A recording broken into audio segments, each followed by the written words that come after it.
जय श्रीराम। नमस्कार, सुप्रभात। TV9 मराठीमध्ये आपल्या सगळ्यांचं स्वागत करते मी प्रज्ञा कुलकर्णी हस्तक आणि माझ्या सोबत आहे नमस्कार, मी रुशाली यादव सारंग। ज्या क्षणाची सर्वांना उत्सुकता आहे तो क्षण अगदी काही तासांवर येऊन ठेवलेला आहे आणि राम मंदिर प्राणप्रतिष्ठा सोहळ्याला अवघे काही तास शिल्लक राहिले। संपूर्ण देश हा राम रंगामध्ये रंगून निघालेला आहे। अयोध्येतील राम मंदिरावरती आकर्षक अशी विद्युत रोषणाई सुद्धा करण्यात आली आहे आणि थोड्याच वेळात राम मंदिराच्या गर्भगृहामध्ये विधिवत पूजा विधी जे आहेत ते सुरू होणार आहेत आणि त्यासाठी सुमारे 4000हून अधिक साधू महंत अयोध्येमध्ये दाखल झाले। तर जगभराचं लक्ष लागलेल्या या सोहळ्यासाठी देशभरातील प्रमुख पाहुणे हे अयोध्येत दाखल झालेत। या सोहळ्याच्या निमित्तानं देशभरात विविध कार्यक्रमही होत आहेत। कुठे रोषणाई करण्यात आलेली आहे तर कुठे कीर्तन भजन केलं जात आहे। त्यामुळे देशभरात सध्या फक्त राम नामाचा जयघोष ऐकायला मिळतोय। आणि या संदर्भात बोलणार आहोत गजानन उमाटे यांच्याकडे जाणार आहोत। गजानन, अगदी आपण बघतोय की प्रवेशद्वारावरती एक वेगळा उत्साह संचारलेला पाहायला मिळतोय आणि त्याचबरोबरीने संपूर्ण अयोध्या नगरी मंदिराचा परिसर अतिशय प्रफुल्लित दिसतोय।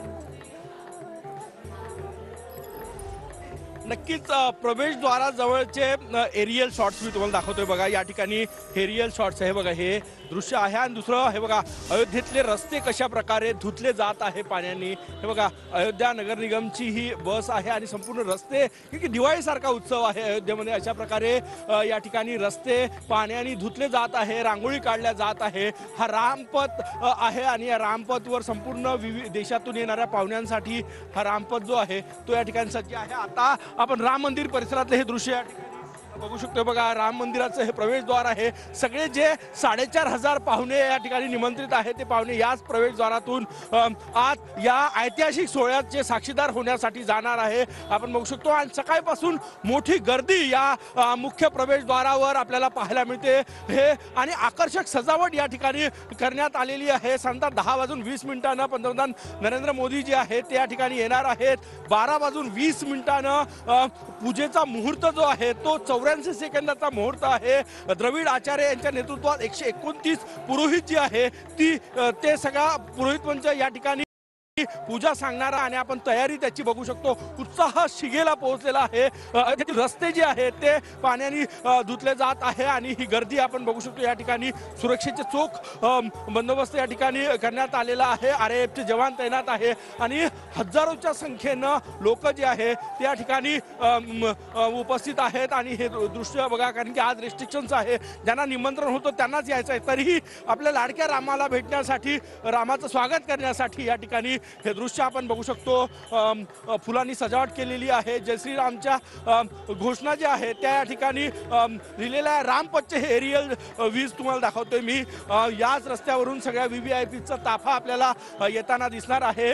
आता सुरक्षेचे जवान जे आहेत ते सगळी माहिती आणि रेकी या ठिकाणी करतात। हे बघा, हे सगळे दृश्य आणि जे महंत आहेत ते आता यायला सुरुवात झालेली आहे, कारण की साधारणतः 9:30 वाजतापासून जे इन्व्हायटीज आहे, ज्यांना निमंत्रण आहे, 4500 महंत आणि प्रतिष्ठित नागरिकांना ते यायला सुरुवात होणार आहे। आणि हे रामपथवरचे हे दृश्य आहे। संपूर्ण अयोध्या नगरी आपल्या लाडक्या रामाच्या स्वागतासाठी, कारण की 500 वर्षाची प्रतीक्षा संपलेली आहे आणि त्याचे हे दृश्य मी तुम्हाला मंदिर परिसर कुठे आहे हा दाखवते बघा। हे मंदिर परिसर हा तुम्ही बघताय, हा संपूर्ण मंदिर परिसर आहे। याच ठिकाणी विधिवत पूजा केली जाणार आहे। सुरक्षेच्या कारणास्तव इथपर्यंत जे पाहुणे येणार आहे इथपर्यंत आपापल्या कारणे येणार आहे, त्यानंतर त्यांना आत चालत जावं लागणार आहे। त्याची व्यवस्था सुरक्षेच्या कारणास्तव कुठलंही वाहन बाहेरचं आत सोडलं जाणार नाही। हे बघा, सुरक्षेसाठी RAFचे जवान या ठिकाणी तैनात आहे, कारण की 2 दिवसापूर्वी रेकी केल्याची माहिती पुढे आली होती, त्यामुळे सुरक्षा यंत्रणा जी आहे ती सज्ज आहे। छावणीचं रूप जे आहे ते अयोध्येला आल्याचं दिसतंय। या ठिकाणी हे दृश्य आहे आणि हजारोच्या संख्येनं लोक जे आहे त्या ठिकाणी यायला सुरुवात झालेली आहे। 15 यजमान जे आहे ते पूजेच्या वेळी पंतप्रधान नरेंद्र मोदी यांच्यासोबत असणार आहे। त्यापैकी 2 कुटुंब हे महाराष्ट्रातील आहे आणि महाराष्ट्रातील 2 कुटुंब या पूजेमध्ये सहभागी होणार आहे। त्यापैकी एक कुटुंब आहे नवी मुंबईचं कांबळे कुटुंब। आणि जे निमंत्रित आहेत त्यापैकी सामाजिक समरसता कशी जपासली जाईल, सगळ्या समाजाचे घटक कसे येईल याचा विचार जो आहे तो करण्यात आलेला आहे। थोड्याच वेळात याच मुख्य प्रवेशद्वारावर या ठिकाणी 4500 ज्या निमंत्रित आहेत ते येतील आणि या ऐतिहासिक सोहळ्याचे साक्षी होण्यासाठी जाईल. जणू काही अयोध्येमध्ये दिवाळी साजरी होतोय असं वातावरण आहे. 500 वर्षानंतर राम स्वगृही परतत आहे. तुमच्याकडनं घेत राहणार आहोत. तुम्ही असेच आमच्या सोबत जोडलेला तुर्तास धन्यवाद या संपूर्ण माहितीसाठी. नक्कीच प्रज्ञा, आपण पाहतोय की आरती की थाल सजी, फूलों की मालाएं बनी, स्वागत करने प्रभु श्री राम का पूरी अयोध्या नगरी सजी.